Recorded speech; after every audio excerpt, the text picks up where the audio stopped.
folks, Justin Fraser here from DeRosa Group. We are doing a due diligence. One of my favorite days in the lifespan of owning multifamily is when we get to do due diligence.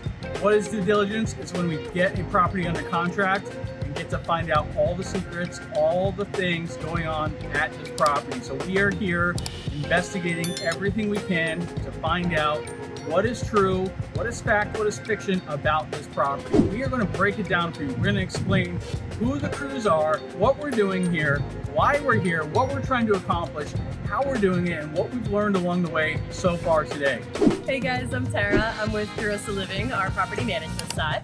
Hey there, I'm Eric Lizama with DeRosa Group on the asset management side.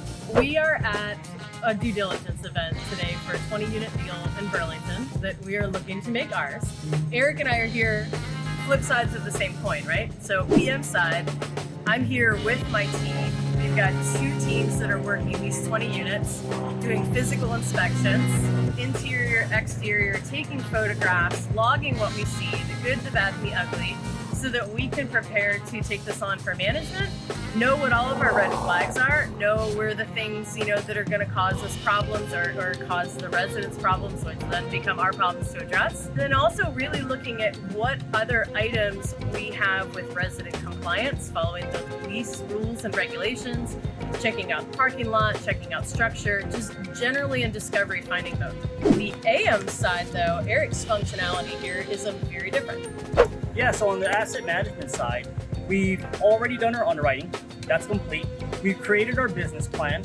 And now what we're doing in due diligence is ensuring that what we've created on the business plan, we're verifying that those numbers actually match up. We're hiring contractors to check the HVAC. We're looking at plumbing, we're scoping lines, we're checking the roof, we're checking all the electrical, ensuring everything that we've created the business plan on is verified. One other thing that I've learned here, being my first due diligence, is recording everything. We're taking very copious notes. We have a checklist that we go down for every single unit. There are multiple things that you have to check. And you also have to take a lot of pictures. The pictures are really there for you to come back to at a future time, because there's so many things that you're looking through or that you're looking at that you're just not going to remember when you're going back and doing your homework. Also, looking forward 6 months later, a year later, depending on the property and the age, verifying that business plan. What do you have to upgrade? Are there any rehabs that have to happen? Does it have to happen in 2 to 3 years? My business plan said I need a rehab in 2, but I verified on site and I actually think I can go 3 to 5. So just those things, it's really going through every single unit, walking everything, recording everything, and taking more pictures than you actually think you need to do. It's one of Eric's phrases that I like to use against him, but a DD is a trust and verify situation, right? So you're going to have all of the information from the ownership.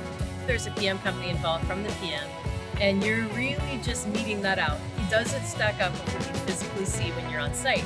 It's also a fantastic opportunity to get to talk to some residents, because they'll tell you all the stuff. They'll tell you what they really like, what they like about the location, why they live here. And these are all ancillary knowledge items that you can build and utilize in your marketing, in your projections and your budgets for the next 3 years. And you get a good sense of what you're going to deal with the community when you buy it. And when you're here in due diligence, don't be afraid to get your hands dirty.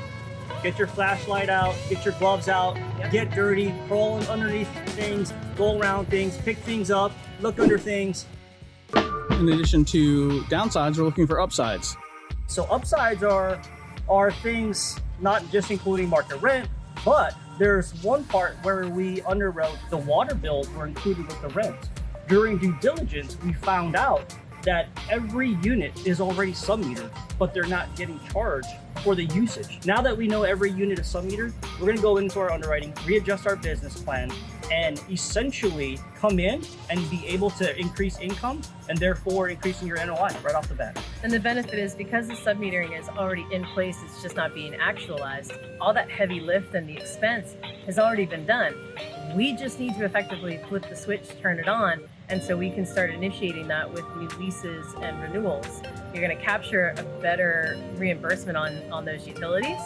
right? Residents will effectively control their own usage and control their own expense base.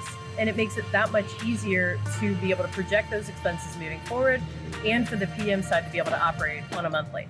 The other thing that you're looking for are, other opportunities like Eric's mentioning. We've got 20 units here and there are 3 different floor plans. So some of these units have an additional home office space. Well, that's an opportunity on the PM side for me to leverage that space and that cutout and create a rent premium for that. So I can now have, instead of one floor plan, one market rent level, I have a tiered program that I can utilize to benefit revenue for this asset. And so it's looking for red flags in a DD, but you're also looking for opportunities. You're looking for ways to maximize your growth, your marketing, your revenue, whether it's through direct rent increases or any type of ancillary items like pet rents, trash fees. The other thing that's beautiful about this community and any kind of townhome layout is that you can go with a valet trash. So you're adding a benefit to the residents. You're technically adding a benefit to yourselves as ownership because you're controlling trash, and it's a revenue generator. So it's a win-win for everybody. And so it's opportunities like that you're looking for in a DD. How can we maximize, the operations for this asset? So post DD is really the compilation period. So I've got 2 teams, 2 people on each team. One's a note taker, one's a picture taker. And they are taking and collecting all of this data, and then post-DD is the collaboration of that data to put it into a solid stream. So we're looking for common denominators. We're effectively noting everything that we learned about each specific unit, about a building, about a property. And so it's a collaboration of all that data streamlined so that we can hold that for historical reference as a reference point moving forward. And then those are also action items for us that we know, in a month and a half, when this is finally in our hands, we know, okay, this unit has X, Y, and Z that needs to be addressed. This unit has X, Y, and Z, on maintenance side or lease compliance. And so it gives us a starting point. The accumulation of that data is also a good driver for us to be able to determine what types of vendors we're going to need, frequency potentially, right? So it helps us to basically build out the flesh of our business model, the operations model, between now and when we officially take over. One other thing with DD is not just visiting the property, but getting together with your teammates, breaking bread once again, and just strengthening the bond of your team, of your company. When you've got a PM side, you have the ability and the immediate resource to be able to pool your existing staff. And so DDs are super fun for PM staff to do because they get to come, they get to show off their skills, show off their knowledge base. It's fun. It's not a traditional work day. We've got a canopy and a tent and a water cooler. And so our team just finished all of their physical inspections. And I'm pretty sure that that's where all 4 or 5 of them are going to be. But, they get to feel like part of the process. They've been here from the beginning. And that really helps to create that sense of ownership and accountability for the asset as well. So at the end of the day, the reason we're here, try to understand, do our numbers match up? Is the offer we put together a good one? Do our CapEx numbers, the dollars that we have together in our business plan, are they going to match up? Are we going to be able to take those dollars forward? Do we have a solid business plan moving forward? Do we know that the dollars that we've allocated, will we be able to take those dollars and put them into our plan and execute that business plan? Are there surprises? Are there things we were not anticipating? Are there extra projects? Or maybe we can save a little money. All these things we want to accomplish, we want to find out here at Due Diligence so that we know we have a solid foundation to move forward into property ownership. That's a wrap on the physical due diligence process. These 2 are experts. Join me in welcoming Eric to the asset management team, getting his first due diligence under his belt here. So excited to have you here, Eric. Glad you could join us on this beautiful day in North Carolina in the summer here. Not too hot. It's beautiful. Beautiful day in North Carolina, and hopefully many more. So that is the physical due diligence process. If you guys like this video, please like, subscribe, share. Join us at derosagroup.com/accelerator if you want to join us and find out more about how we do everything we do here at DeRosa Group. Let's wrap it up. What do we do after we get home from the DD?